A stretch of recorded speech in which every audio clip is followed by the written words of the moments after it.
ಅದು ಯಾವ್ದೋ ಒಂಟಿ ಹಕ್ಕಿ ಸದ್ದನ್ನ ಕೇಳುತ್ತಾ ಮಲ್ಕೊಂಡಿದ್ದೆ ಮಧ್ಯಾಹ್ನ.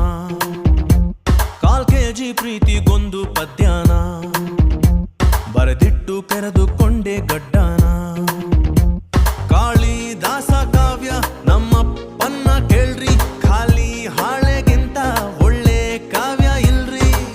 ಹೃದಯದ ಮೇಲೆ ಹೈ ಹಿಲ್ಡು ಹಾಕಿ ರಾಜಕುಮಾರಿ ನಿಂತಂಗಾಯ್ತು.